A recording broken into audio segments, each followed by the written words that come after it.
Okay, inua mkono sema haleluya. Haleluya. Ninashangaa nikielewa wewe ni zaidi ya vile nilivyoambiwa juu yako, tena sauti yako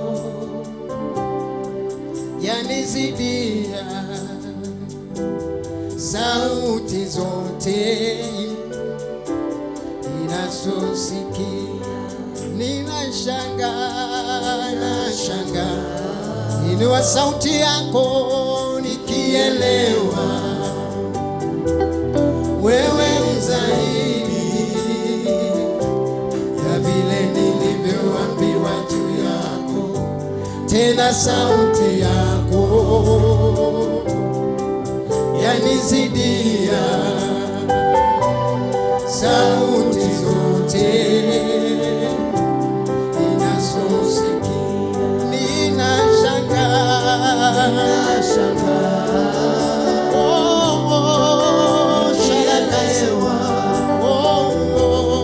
Wewe ni zaidi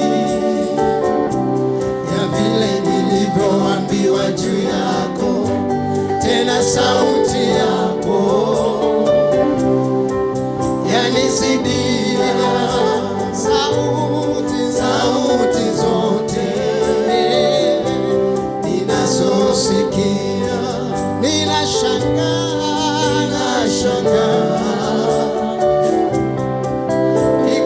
nikielewa wewe ni zaidi ya vile nilivyoambiwa juu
Holy Spirit is with us.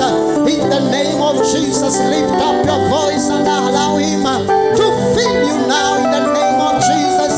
Mwambie Bwana nijaze, usinyamaze. Just lift up your voice unto the Lord. He is willing to fill you now in the name of Jesus. The name that is above every other name. In the mighty name of Jesus, mwambie Bwana, wewe ni Mungu mkuu Bwana. Hakuna kama wewe. Sauti yako yazidi yakayota, yanizidia sauti zote ninazosikia.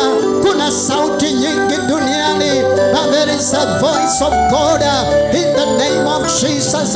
Magazota makuria bazike tele baba sanda. In the mighty name of Jesus, the name of Jesus Christ. Mazoka yapo shikala basande ribakanda. Baba wetu, katika jina la Yesu tunalibariki jina lako adhuhuri hii. Asante kwa sababu ya wema wako. Asante kwa sababu ya fadhili zako ambazo ni mpya kila siku.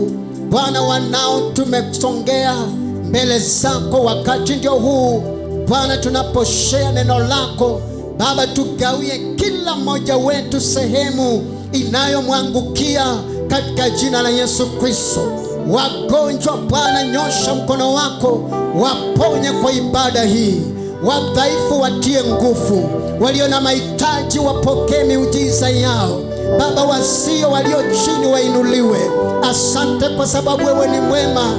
Na bariki kila ndugu na kila dada aliyeingia katika nyumba yako tayari kusikia sauti yako. My Father and my God, cause us to hear your voice in Jesus name. Na kila mtu aseme amen, amen, amen. Tupe Bwana makofi mazuri. Hallelujah. Amen. Tunaweza tukaketi kwenye viti hizo za baraka asubuhi ya leo.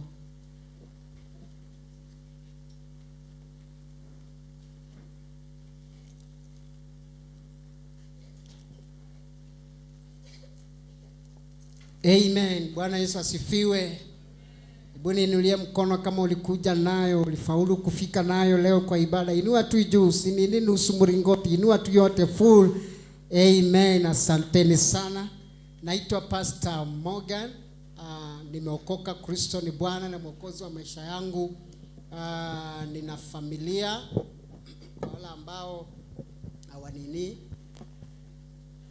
niko na family. Nina mke mmoja anaitwa Janet Morgan, na tumebarikiwa na watoto wawili wa kiume, Dexter Praise na Bill Graham, na wako salama kule waliko. Amen. Nachukua fursa hii kwa heshima ya askofu ambaye na mam ambao wako pamoja nasi, pamoja na wachungaji na viongozi pia wa kanisa hili. Nina kwa nafasi hii ku appreciate, na ningependa tuweze kuwachapia makofi mazuri. Makofi mazuri. Naona vile wananiwakilisha, ninaona wengine mikono iko nini. Tuwachapie makofi mazuri. Makofi mazuri. Unajua ku appreciate ni mzuri sana. Siku yako ikifika ndio utajua hii maneno vile inaenda. Amen. Okay, dhuhuri hii ninataka kuchukua muda mfupi sana kuweza kushare neno ama ujumbe ambao Mungu aliweka katika moyo wangu juu kuhusu favor ama kukubalika na Bwana. Amen. Amen. Amen. God's favor, kibali cha Bwana. Exodus chapter 3 verse 21 and 22. Exodus chapter 3 verse 21 and 23. Hiyo inaitwa mulati, si mwa. MU. Okay. Maandiko nasema, and I will give these people favor in the sight of the Egyptians. And it shall be when you go, that you shall not go empty-handed. 22. But every woman shall ask of her neighbor, namely of her who dwells near her house, articles of silver, articles of gold, and clothing, and you shall put them on your sons and on your daughters. So you shall plunder the Egyptians. Exodus chapter 12 and verse 35 and 36. Exodus chapter 12 verse 35. Now the children of Israel had done according to the word of Moses, and they had asked from the Egyptians articles of silver, articles of gold, and clothing. 36. And the Lord had given the people favor in the sight of the Egyptians, so that they granted them what they requested. Thus they plundered the Egyptians. Amen. Nataka tusome hii mstari mwingine, Psalms 105 and verse 37. Psalms 107 verse 37. Psalms 105 verse 37. Okay, maandiko yanasema, he also brought them out with silver and gold, and there was none feeble among his tribes. Amen. Tupe Bwana makofi mazuri kwa sababu ya neno lake. Tunaporudi pale Exodus chapter 3 verse 21, hapo turudi huko kule tuliko nanio tokea. Maandiko yanasema, and I will give these people favor. Watu gani? Sisi. Amen. And I will give these people favor in the sight of Egyptians. Amen. Maandiko haya ama neno hili linapokuja, wakati Mungu alikuwa anazungumza maneno haya, ni wakati wana wa Israeli wakiwa katika bondage, wakiwa katika utumwa. Inua mkono juu, inua juu. Nataka uangalie hapa. Ni mimi niko hapa. Usiangalie chini, usiangalie hapa. Asante. Bwana sifiwe. Wakati Mungu anazungumza maneno haya, ni wakati anazungumzia watu ambao wako kwa total bondage and slavery. Wamefungwa, na sio kwa muda mfupi, 430 years wakiwa kwenye vifungo, wakiwa wamefungwa na wanafinyiliwa kule Egypt. Bwana sifiwe.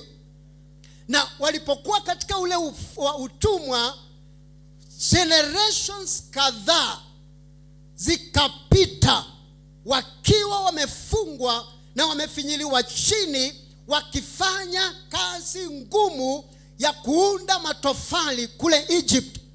Na hawa ni watoto wa Mungu, watoto wa agano. Bwana sifiwe. Lakini Mungu wetu ni Mungu wa maagano, na ana keep covenant, analinda agano lake. Hata walipokuwa ndani ya giza na unyanyapaa, lakini Mungu akiwa mbinguni alikuwa analitazama na kulikumbuka agano lake. Kama uko hapa sema amen ya afya. So maandiko yanasema baada ya vizazi kadhaa zilipopita, maandiko yanasema kukatokea na kizazi, na hicho kizazi naamini ya kwamba ni sisi ambao tuko hapa. Kizazi hicho ambacho kilipotokea, wakapokea historia na ushuhuda kwa wazee ambao walikuwa wamebaki, maana kuna vizazi zaidi ya 10 zilikuwa zimepita. So kulikuwa na wazee fulani ambao walikaa chini wakatoa hadithi juu ya generation ilikuwepo kuhusu Mungu wa Ibrahimu, Mungu wa Isaka na Mungu wa Yakobo. Na kizazi hicho kiliposikia juu ya matendo vile Mungu alitembea na Ibrahimu, akamtoa katika nchi ya kwao na akatembea pamoja na yeye, hicho kizazi kikainuka na wakaanza kumulilia Bwana na kumuomba Bwana na kumwambia Mungu, kumbuka wewe uliyetembea na baba zetu, kumbuka matendo yako, kumbuka vile ulitoa wazazi wetu katika nchi. Bwana asifiwe. Na wakati kizazi hicho kiliinuka kikamuomba Mungu, kikamulilia Mungu, maombi na kilio ikafika mbele za Bwana. Mungu akaanza kutafuta mtu wa kuja ili kuweza kudeliver wana wa Israeli katika bondage na katika minyororo ya Farao. Bwana asifiwe. So hapo ndio tunaona sasa Musa anapochunga kondoo wa babake mkwe Jethro, anapotembea na kondoo, ndio anakumbana na kichaka ambacho kinawaka moto lakini hakiteketei. Alafu akasongea. Ndio Mungu akamwambia usikaribie mahali pale ulipo ni patakatifu, ondoa viatu vyako. Ndiposa Mungu sasa akamwambia, sikia Musa, mimi ni Mungu wa baba yako Ibrahimu, Isaka na Yakobo, na nimeshuka leo maana nimesikia kilio cha watu wangu na nimeona machozi yao. Bwana asifiwe. Amen. Akasema nimeona na nimesikia na nimeshuka kwa huruma, na nataka uende uwakomboe ama uwaondoe watu wangu katika utumwa. Adhuhuri ya leo na kwa ibada hii, Mungu anatafuta mtu wa aina ya Musa ambaye atasimama aweze kuendea wala ambao wamefungwa katika minyororo na katika hali ngumu, katika jina la Yesu Kristo. Kama uko sema niko hapa. Sema haleluya. Mungu anatafuta watu ambao watajitolea, ambao wameona watu wa Mungu ambao wako katika hali ya unyanyapaa, aweze kuwafikia na message na neno la Mungu la kuwakomboa na kuwatoa katika hizo vifungo na kuwekwa huru katika jina la Yesu Kristo. So Mungu akasikia kilio chao. Wakati unainua sauti yako, wakati unainua moyo wako kwa Bwana, maandiko yanasema jina la Yesu ni ngome imara, wenye haki wa Mungu wanapolikimbilia watakuwa salama.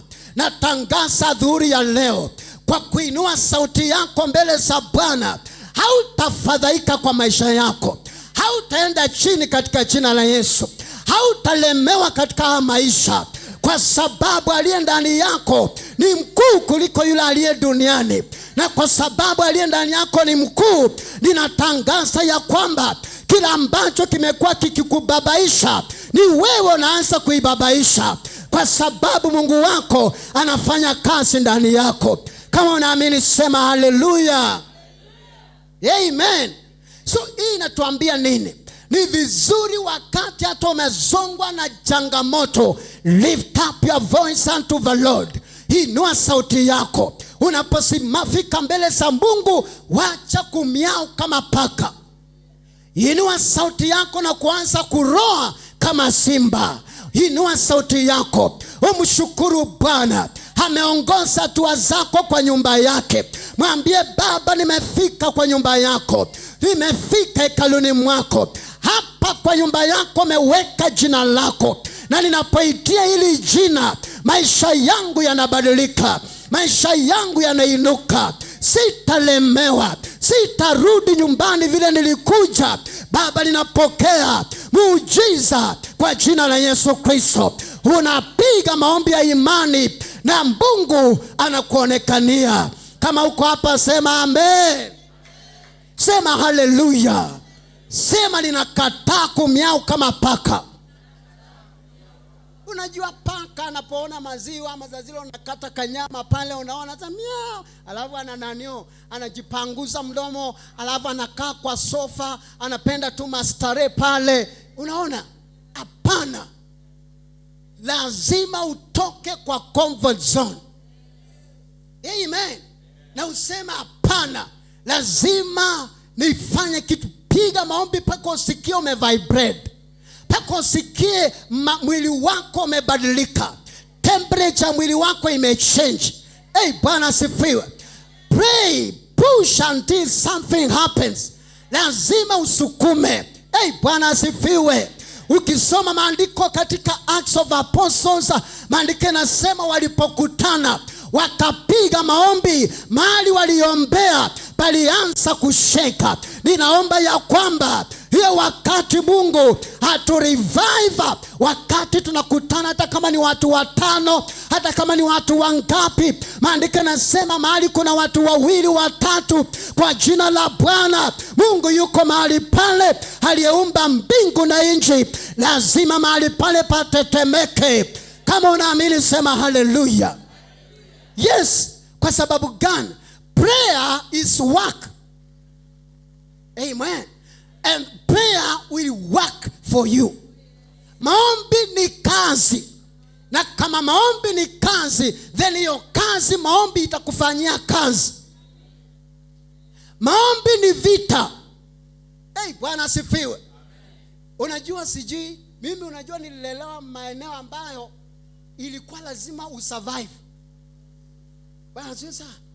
So utasurvive kulingana na uwezo ulionao. Bwana sasa. Maana utapata mtu anajikwaruza kwa anachikwaruza, anamwambia wewe ni nini nakusumbua za hiyo ndini. Na hiyo saa hiyo mwingine so lazima ujitetee. Na uwezi pigana kama umekaa chini. Wewe umeenda uko kwa funanio, unapigana kama umekaa chini, watakuunda. Utatoka hapa kama uko na nundu. Bwana sasa. Inua yani kaa vizuri, simama vizuri, inua mikono yako, inua sauti yako, piga maombi. Bwana sasa. Hiyo generation waliposikia wazee wakisema kulikuweko na Mungu aliyetoa baba zetu, aliyetembea na baba wetu Ibrahimu, Isaka na Yakobo, wakasema kama kuna Mungu, kwa nini tuendelee kuteseka? Wakasema enough is enough. Wakatokea wakaita jina la Bwana, wakalia, wakapasa sauti zao, wakaongeza majonzi.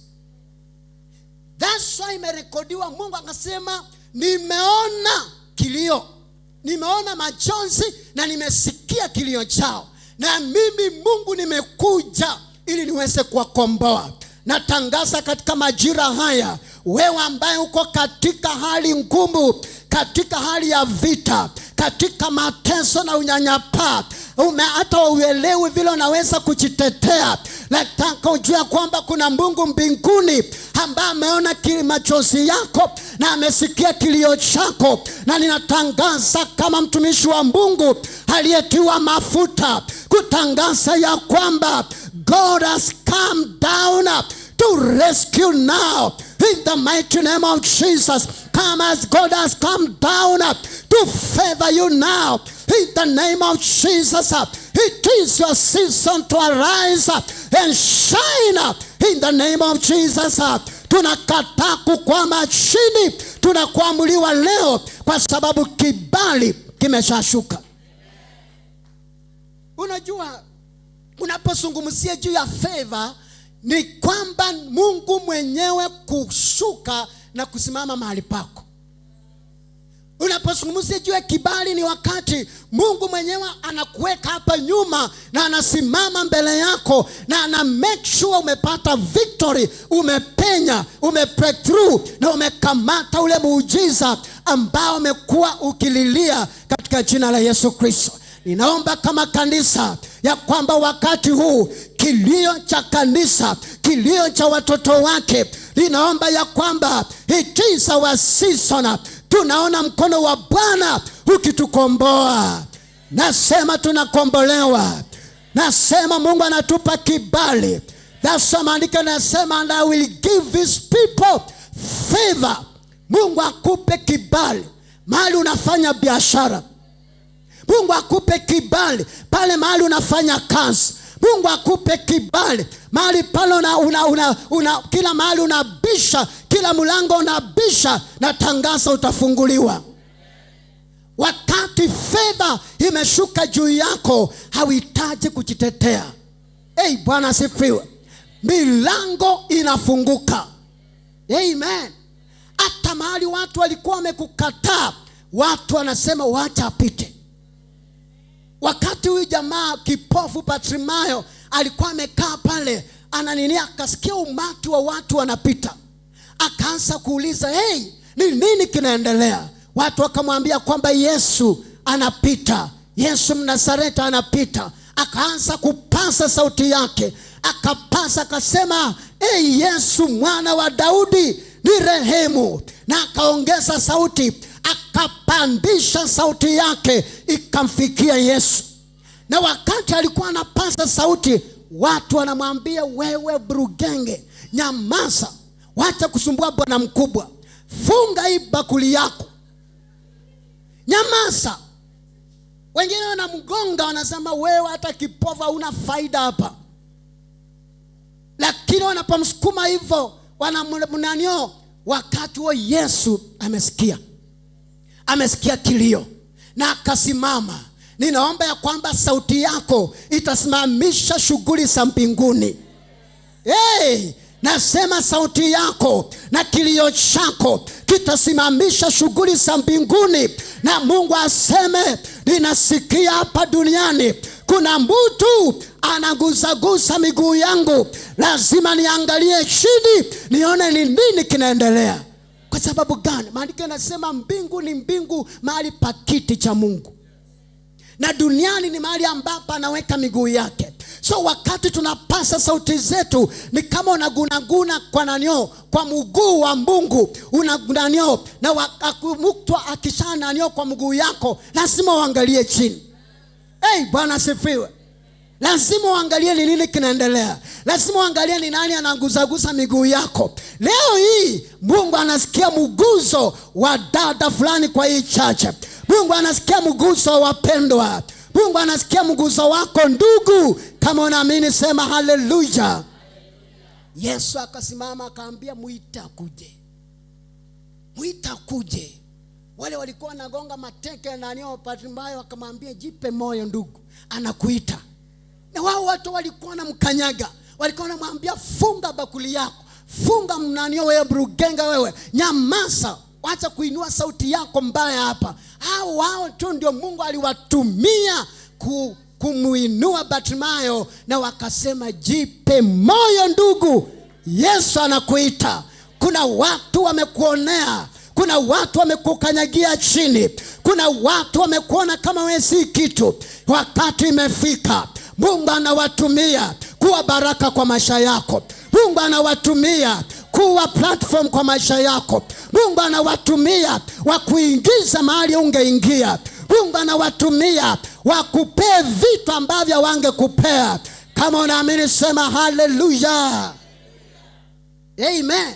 So after 430 years Mungu akakuja. Na Mungu alipokuja akakuja na neno. Bwana sasa, neno likatumwa ya kwamba kamwambia Musa, nenda kwa Farao. Kwa nini neno la Mungu litumwe kwetu? The word of God is a manifestation of the mind and the will of God. The word of God is a manifestation of the mind and the will of God. Always receive the word with gladness. Kila wakati pokea neno la Mungu kwa furaha. Bwana sio sawa? Kwa sababu gani? Neno la Mungu linapokuja, Psalms 107 verse 20, maandiko yanasema Mungu alituma neno lake. Neno lake liwakomboe na kuwaponya. Wakati neno linakuja linafanya mambo mawili. Number 1, linakuponya. Asubuhi ya leo, kama unasikia maumivu, kama unasikia nini, natangaza uponyaji.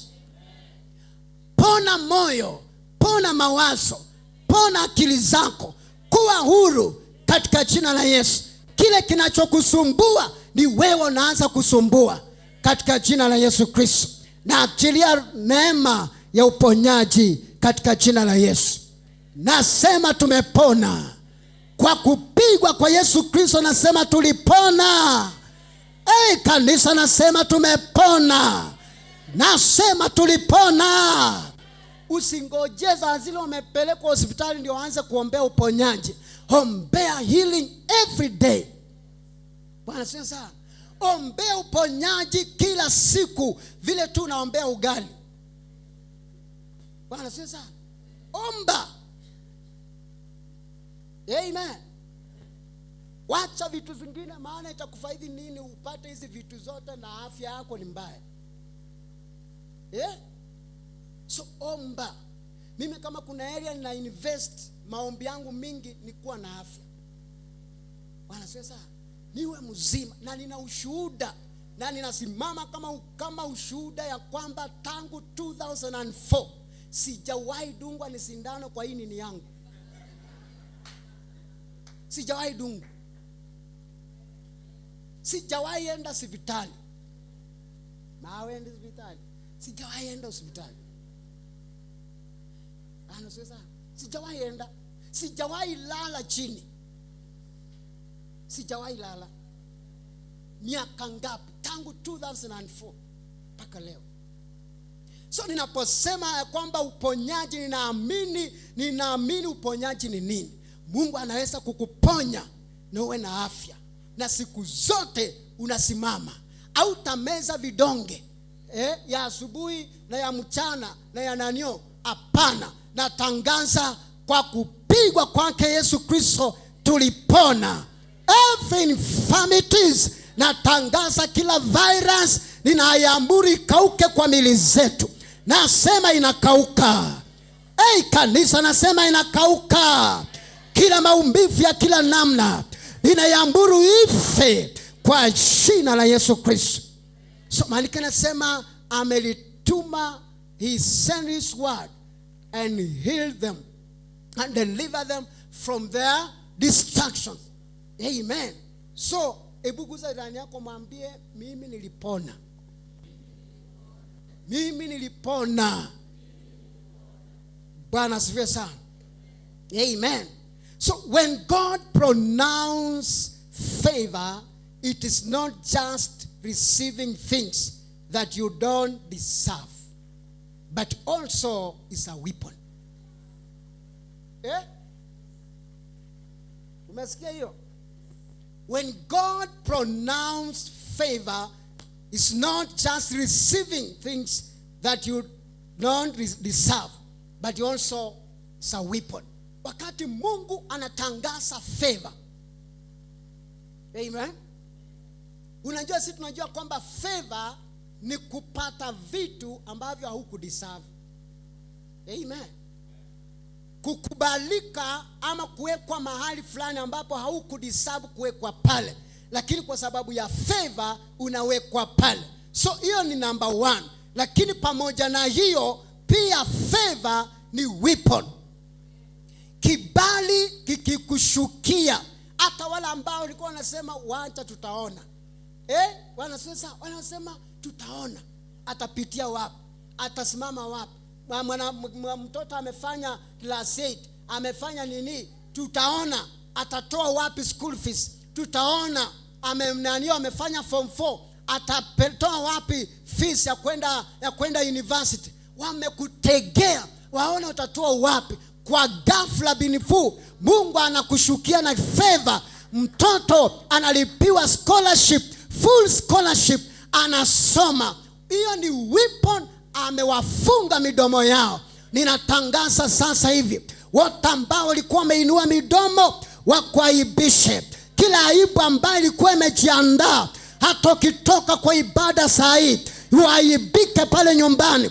Uaibike unapenda nyumbani. Natangaza hii aibu haitapata nafasi kwa maisha yako. Kama unaamini sema haleluya. Kila aibu yeyote ambayo ilikuwa imejiandaa hautaibika, kwa sababu Bwana ashashuka na kibali chake. Bwana asifiwe sana. So when favor is released, it terminates slavery and bondage and leave you a free man. Wakati favor inakuja, ina erase, ina delete, inang'oa. Bwana asifiwe. Kibali na wakati kibali kinashuka, kina erase. Umai erase vitu kwa nanio, kwa kompyuta ama kwa simu, ikienda imeenda. Au utajaribu kutafuta uwezi ona. So favor inapokuja ina erase hizo vitu, ina delete permanently. Amen. Inang'oa. That's why maandiko inasema katika 2 Corinthians chapter 5 verse 17, sasa imekuwa. Amen. Inua mkono sema haleluya. Naona kuna watu wameenda nyumbani. Inua mkono sema haleluya. Dingiza mkono sema haleluya. Nimesema nini? Tulikuwa wapi? Tulikuwa hapa. Therefore, if anyone is in Christ Jesus, he is a new creation. All things have passed away. Behold, all things have become new. So, wakati favor inakuja, Mungu anabadilisha vitu. Bwana asifiwe sana. Ninaomba vitu sianze kubadilika. Tuko na wanafunzi sasa, tuko nao kwa nyumba na tuna next week wanaenda shule. Hiyo wiki na natangaza kibali juu yetu, juu ya kila mzazi aliye hapa, pamoja na wanafunzi ambao tuko na wao. Hata wanaporudi shuleni hawataonewa chini. Wala ambao wanawaonea chini na wakunyanyasa huko shuleni, ninatangaza watoto wetu wanaporudi shule wanarudi na kibali. Watakubalika machoni pa walimu, watakubalika hata kule jikoni, watakubalika kila mahali. Kama unaamini sema haleluya. Unajua kuna tu mwanafunzi yani unapanga laini, wakati unafika ndio naniwe inaisha. Ndio hiyo na something inaisha bwana. Kutokubalika ni mbaya. Maenda mahali sherehe, vitu zinagawa, zinakuja za zile na karibia wewe, hizo zinaisha. Na inaisha na hakuna ingine imebaki. So wanakuambia ndugu, samahani. Unasema hakuna, niko sawa. Hakuna sawa, uko sawa. Hapana. Ni kujikaza, umejikaza. Alafu sasa unaangalia vile watu wanananio na wewe uko tu pale. Sijui kama ni mimi peke yangu niliwahi chipata hapa ama kuna. Yaani vitu zinagawa tu, zinakuja na zinaishia hapa. Hapana. Ninakataa. Vitu asitaishia kwangu. Bwana asifiwe. Amen. So natangaza upya katika maisha yetu. Natangaza kibali kinatushukia. Vitu zinaanza kubadilika kwa maisha yako, kuanzia kwa mawazo yako pale nyumbani. Bwana asifiwe sana. Ulitoka nyumbani, hiyo nyumba umewacha vile inakaa. Ninaomba ya kwamba ukirudi nyumbani, Mungu akufanyie kitu. Wiki Mungu abadilishe hiyo maeneo, abadilishe hiyo nyumba, adecorate hiyo jikoni yako, adecorate hiyo sitting room yako. Wewe ndio unajua mahali umefinyika. Ninatangaza kwamba Mungu anakufeva upate muujiza. Amen. Hallelujah. Psalms chapter 30 verse 4 and 5. Psalms 34 and 5.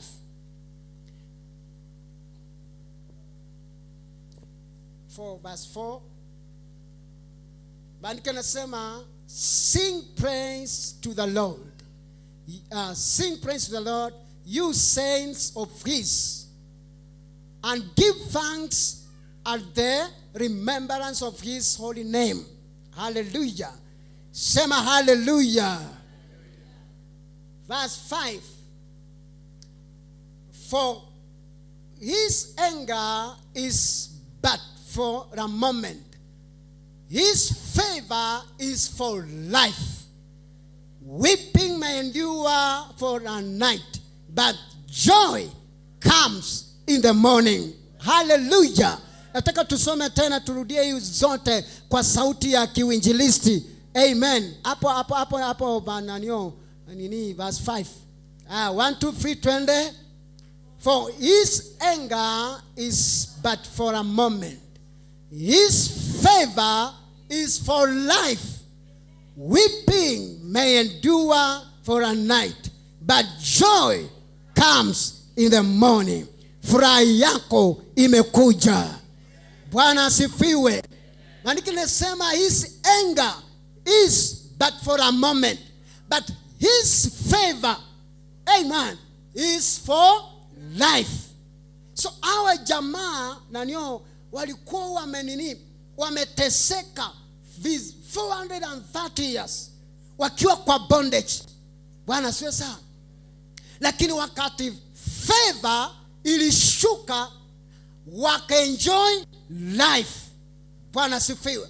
So unaweza kuwa umeteseka kweli, lakini kibali kinapokushukia mchana wa leo, na ninatangaza kuanzia sasa, hii miezi imebaki kuelekea December, anza kuoperate, anza kuexperience kibali cha Mungu kwa maisha yako, because life has come.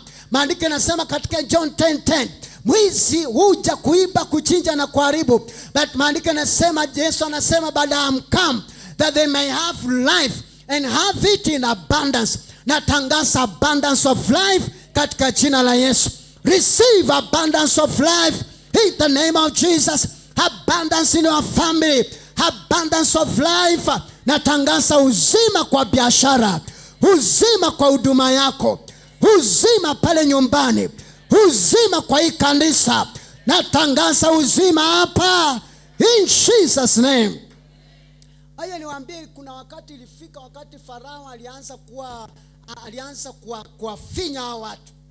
Imagine watu wa Mungu, hata wakati ilifika mahali kaonekana kwamba wana wa Israeli wanaongezeka, na ikawa tishio kwa inji ya huko Egypt. So Farao akasema no way, hao watu vile wanaendelea kuzaana watakuja kutufinya, watakuja kutulemea. Maana alikuwa anaona numbers. Inua mkono sema haleluya. Anaona nini? Numbers. Na ikifika wakati wa kunini hilo, anaona hao watu watatulemea. Ikabidi Farao akasema watoto chini ya miaka ngapi, 3 ama ngapi, 2 kurudi chini wawawe. Na unajua Musa alikuwa ndani. Musa ndiye alikuwa amezaliwa wakati huo. Ndiye alikuwa amezaliwa. So mama ya Musa na baba ya Musa wakaona Musa kijana mzuri. Huyu kijana kweli awawe tu hivi. Wakaunda ile kikapu ya makindu. So wakati mama anamnyonyesha mtoto, Bwana asifiwe, alafu akishamaliza kumnyonyesha anamficha ndani, anamweka kwa kona pale, anapanga mawe ndio sauti ya huyu mtoto isisikika, adui akampata. Angalia hapa, inua mkono sema haleluya. So ikafika baada ya miezi 3. Miezi 3, unajua mtoto sasa ameanza bezi, imeanza akiangusha zingora, sauti inasikika paka kwa jirani. So mama ya Musa akasema huyu siwezi ficha. Mahali amefika imekuwa ngumu. Hata nikiweka ndani ya hiyo simwero, sauti bado itasikika. Bwana sio sawa. So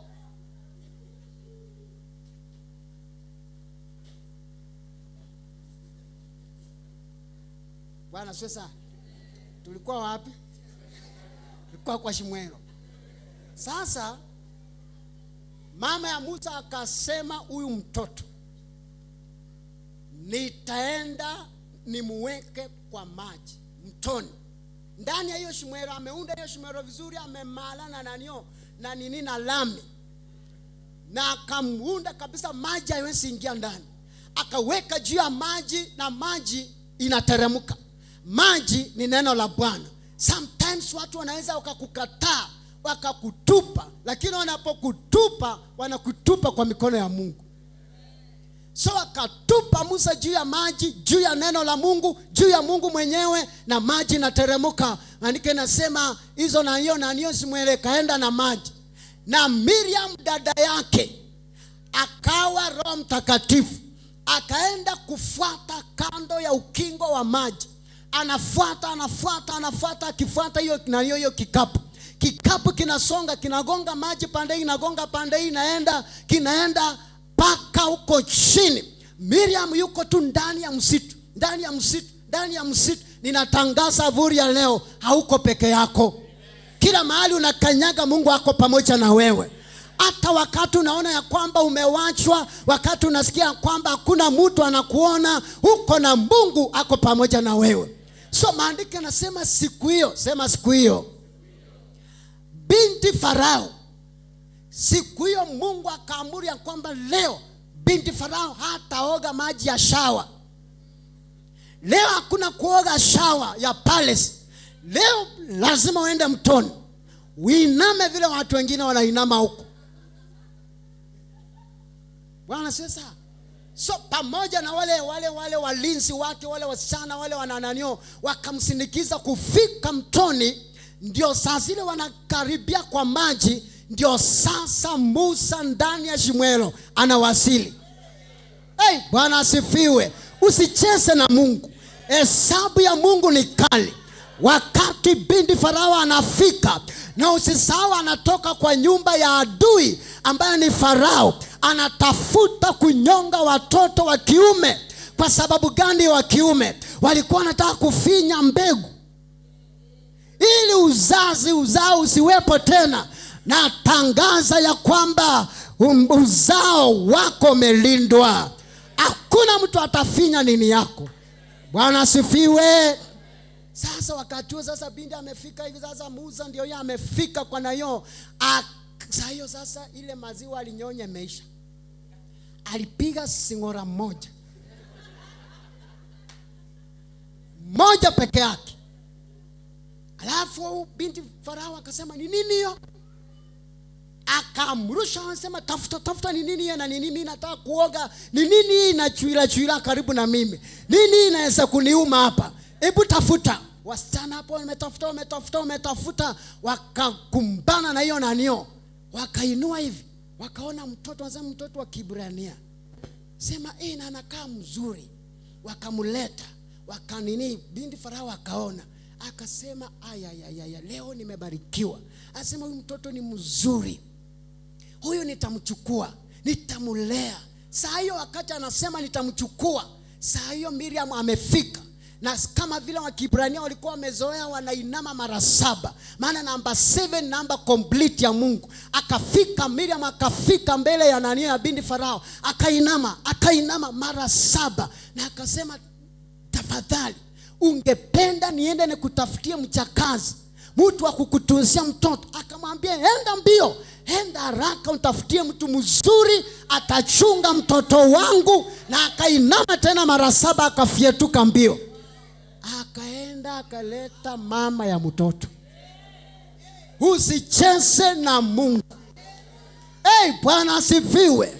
Yule adui ambaye anakunyemelea, huyo ndio Mungu atatumia. Utakula vitu zake. Nasema utakula vitu zake. Yule ambaye anakutishia, nasema utakula vitu zake. So Farao ambaye alipeana amri watoto wa kiume chini ya miaka 2 wawawe kwa hiyo nyumba, kwa hiyo palace, ndio mtoto Musa aliingia. Ili Mungu atunze huyu mtoto, akule vizuri, anenepe, awe na afya, awe na nguvu. Ndio siku ile ya kukomboa wana wa Israeli akuja, maana anajua nyumba ya Farao vile inakaa. Bwana asifiwe sana. Anajua kwa Farao vile kunakaa. Anajua Farao ni nani. Bwana asifiwe. Nasema ya kwamba kuna vitu ambazo zinakaa mbali. Hizo vitu utafikia. Maana Musa angefikia vitu za Farao, lakini kwa sababu ya mambo ya Mungu na fedha iliposhuka, akaingia palace, akakula vitu za Farao. Nasema ya kwamba Mungu anatupeleka mbele ya wafalme. Utakula na wafalme. Sauri yako. Nasema tutakula na wafalme. Mesa. That's why Daudi anasema Bwana ameandaa mesa mbele zangu machoni pa adui zangu. Bwana siwe sana. Mungu aliandalia Musa mesa mbele ya adui wake. So Miriam nanio binti Farao akamwambia mama ya Musa, akampa masharti. Akamwambia vile ataosha huyo mtoto, vile atampaka mafuta mzuri, vile atamulisha mara ngapi kwa siku, vile sijua atamfanyia nini, vile, na akamwambia nitakulipa mshahara mzuri. Hakikisha umechunga mtoto wangu vizuri. Mama anasema yes, anasema yes, anasema yes. Alafu mama akaingia kwa room, ameundiwa kitanda safi. Nyumba wacha ametoka kwa mashoholo huko mahali alikuwa huko. Amekuja palace, akakula vizuri. Mama anakula vizuri, mtoto anakula vizuri. Wakati binti Farao anaenda, amefunga mlango, mama ya anatoa nini, anamunini hino. Alafu akisikia mlango anafanya anairudisha hiyo vitu zake. Alafu hapo anaanza kuinua mtoto, anaanza kuimba. Bwana asifiwe. Nasema Mungu anaweka wimbo mpya kinywani mwako.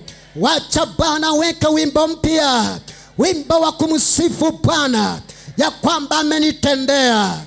Yesu ni Emanueli, amenitendea. Mwezi wa 8 Bwana anatutendea kwa jina la Yesu Kristo. Hata hii kulipa mambo ya ujenzi wengine wetu imekuwa ngumu, lakini atangaza fedha inashuka na tutaimba wimbo Bwana ametutendea. Mwezi wa 9 wimpokea wimbo mpya. Mwezi wa 10 na 11 December we are coming in the name of Jesus. Hatutainama. Yesu ni mwili wa kichwa chako. Hallelujah. So malike nasema weeping may endure just for a night, but joy comes in the morning. Bwana asifiwe. 1 Peter chapter 5 and verse 10.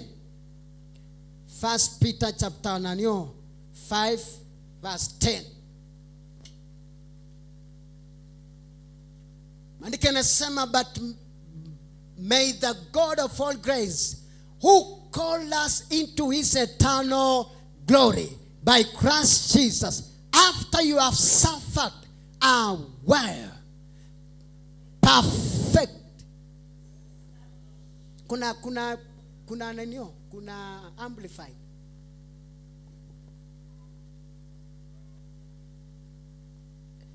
Tunaweza yes. 1 2 3 usie.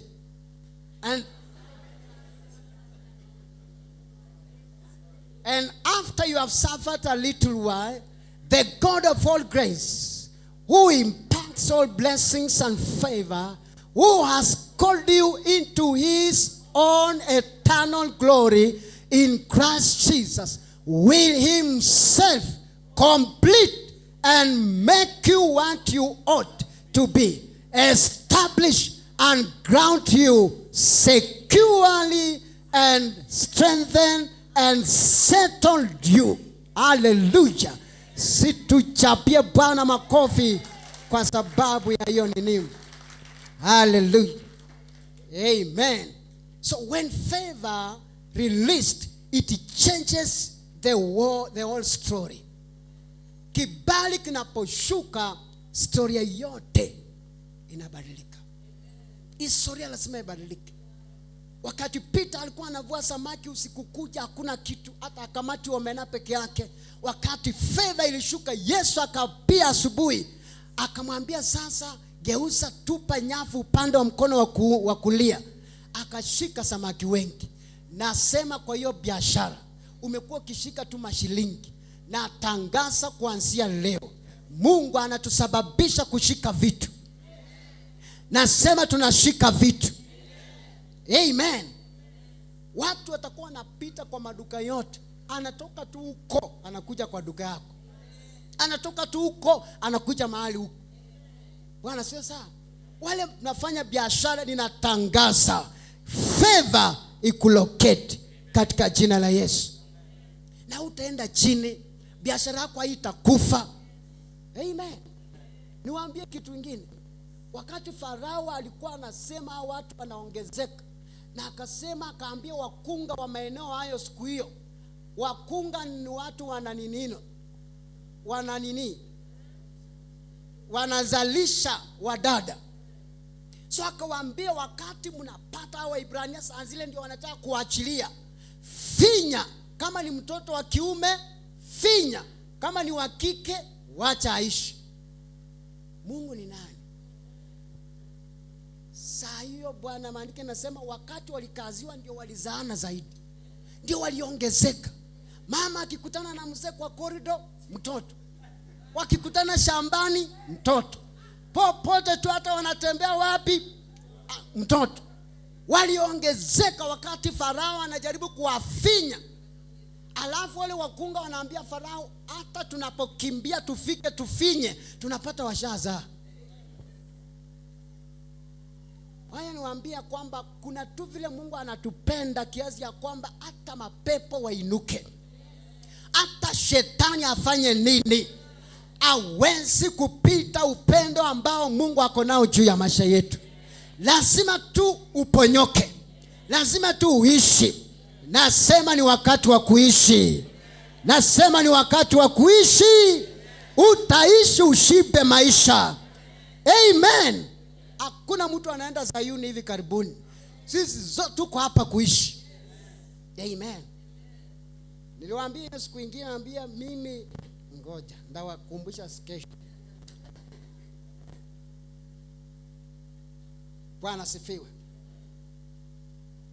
Hallelujah. Wacha nimalizia hapa. Hii nini?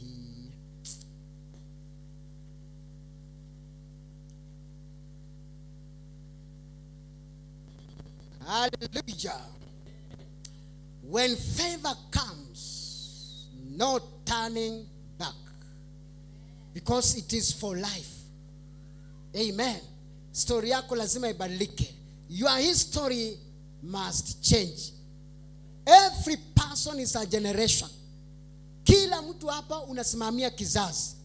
Na vile tulianza mwanzo tukasema hicho kizazi kiliinuka kikaomba, kikamwambia Bwana, tukumbuke Mungu wa baba wetu Ibrahimu, Mungu wa baba wetu Isaka. Wewe ambaye tumesikia hadithi yako, inuka. Na kilio kikamfikia Bwana. Na tangaza asubuhi ya leo unaposimama, vile tumeconfess na kudeclare kwamba tuna step into a new generation. Na sisi tunatangaza kwamba generation yetu itaitwa blessed. Amen. So God is looking for someone in your family to build a new generation. Na huyo mtu ni wewe na mimi asubuhi ya leo. Kwa sababu Mungu anasema, behold, Isaiah 43:18 and 19 anasema, behold, I am doing a new thing. Mungu anafanya jambo jipya. Bwana sifiwe. Favor can move you from grass to grace. Kibali kinaweza kukuinua kutoka mavumbini na kuketisha pamoja na wafalme. Bwana sifiwe. From slavery to freedom. Kibali kitakutoa katika ufungwa hadi kuwa free katika jina la Yesu Kristo. Favor is a weapon against your enemies. Asubuhi ya leo natangaza, maadui wako wataanguka mbele zako katika jina la Yesu. Amen. So when you hear people sometimes, amen, sometimes when you hear people talk and criticize you, it is because they can't withstand the favor that is upon you.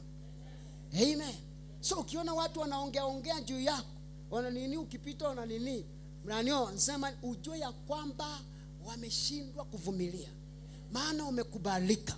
Kuna something special juu ya maisha yako. Amen. So wacha nimalizia hapa ya kwamba ile Psalms 105 verse 37. Nataka kumalizia hapo Psalms 107 verse 30. Psalms 105 37. Psalms 105 37. Andike nasema sikia hii. Sasa unajua nini? Hebu inua hiyo nini? Unaona huu ni wimbo Daudi ametunga. Daudi anatunga huu wimbo akiimba kuhusu matendo ya Mungu. Na anaimba akisema Mungu he also, yani pamoja na matendo mengine, anasema he also brought them out with silver and gold, and there was none feeble among his tribes. Yani pamoja na hiyo aliwatoa pamoja na dhahabu na nini na fedha, alafu hakukuwa na mdhaifu. Nasema kwa ibada ya hakuna mdhaifu, hakukuwa na mdhaifu katikati yao. Amen. Natangaza hakuna mdhaifu. Tunapoelekea mwisho, tunaelekea kumaliza mwaka, natangaza kwamba we are finishing strong. Tunamaliza na nguvu, tunaenda na power. Hiyo power ilianza asubuhi. Bwana sifiwe. Tuko na power, na kwa sababu tuko na power hatutamaliza kama tumelegea. Hakuna mdhaifu katikati yetu, kila mmoja wetu ako na nguvu. Maandiko yanasema we are strong in the Lord and in the power of his might. Hakuna mtu ako weak hapa. Maandiko yanasema let the weak say I'm strong, let the poor say I'm rich. Hakuna maskini hapa. Mungu alipokomboa wana Israeli hakuwatoa bure, aliwatoa na vitu. Wacha niwaambie watu wa Mungu, kuna vitu za kununua na kuna vitu za kupewa. Ninaomba kwa ibada hii, kabla hatujaenda nyumbani, tunapopita kwa hiyo mlango na hiyo mlango, wiki ninatangaza vitu za kupewa upewe. Sauri yako. Nasema vitu za kupewa upewe. Vitu za kununua utanunua, na za kupewa utapewa. Bwana asifiwe. Nimewahi experience mtu anatoa kifungu cha gari Mercedes, ana hand over kwa mtu, anamwambia ndugu kamata. Yaani unakaa kana kwamba unaota mchana. Asubuhi anaomba kwamba huyo Mungu ambaye anafanya hiyo mambo anaweza kufanya kwako. Mungu anaweza kufanya maneno, akupe kifungu cha nyumba, akupe kifungu cha gari, akupe title deed ya shamba. Anaweza kukutendea kama alitendea wengine, anaweza kukutendea. Mungu wetu ni yule jana, leo na hata milele, hajabadilika. Anaweza kututendea. Ninaomba kibali juu ya maisha yako. Natangaza divine favor in the mighty name of Jesus. Mwezi wa 8 uone Bwana, umuone Bwana, umuone mfalme. Kama katoza yanda bakuri bazanda, simama kwa miguu yako, mwambie Bwana, I'm favored. I'm favored. I receive the favor of God in the mighty name of Jesus. How we go, Mama Kasanda. I refuse to go home empty-handed. Makata shaka bakuri ya mazanda. Maandiko inasema, Mungu akasema, and I will give these people favor in the sight of the Egyptians, and they will plunder them in the name of Jesus. Natangaza roho ya kupora. Maandiko inasema waliwapora wale wa Egyptians. Natangaza roho ya kuwapora. Kibali kinaposhuka unawapora in the the mighty name of Jesus. You are going to plunder them now. Ika mazota yandori mazika, Ika makuria bazanda, Ika mando zota makataba kuri bazanda. Hizo vitu mali ambapo ziko vinatangaza divine connection, divine connection, divine connection. In the mighty name of Jesus, the name of Jesus, the name that is above every other name. Makazota yanda, Lika makosataba, Lika makayota bakuria. Ozaka, lift up your voice. Ikapakuria basanda. Wana wa Israeli waliinua sauti ikamfikia Bwana. Bartimayo aliinua sauti ikamfikia Bwana. Wacha kungungura, wacha kumiao kama paka. Lift up your voice and call upon the name of the Lord. It is written, whosoever shall call upon the name of the Lord shall be saved. In the mighty name of Jesus, call upon the name of the Lord. Tabakatoria, Ikamasota yanda, Ikamanda mazika yata, Ikamako soto yota, Mandosa yanda makuria, Ikapasoto ribaranda, Lekepeseka tori mama sanda, Jesus makayota mayanda, Lekepeseka yata. My Father, my God, do something new in the name of Jesus. Tapako soto yanda, Lekepakoria masanda. Hakuna mdhaifu, hakuna mdhaifu hapa, hakuna mdhaifu. We are all strong in the Lord and the power of His might. Tazota yakayanda, makapashana bakuriba sanda, makapazota bakuriba zia kanda, repasoya katoriba sanda, Father labosa na bakuriba zeka. In the name of Jesus. Oh, Sanabagaba Kuribo.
Just lift up your hands. Inua tu mikono yako.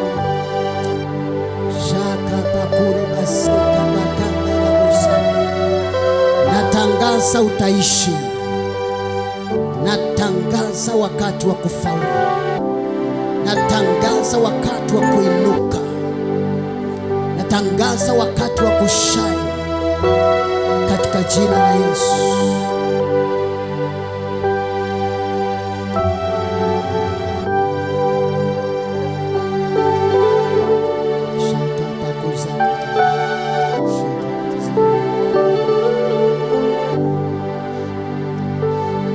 Furaha unipayo si kama ya dunia hii.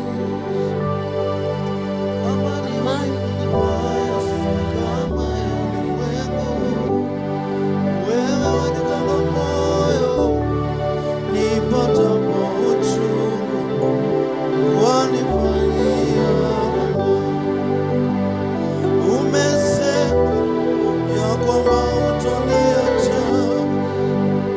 Sababu mimi mboni ya jicho lako, Bwana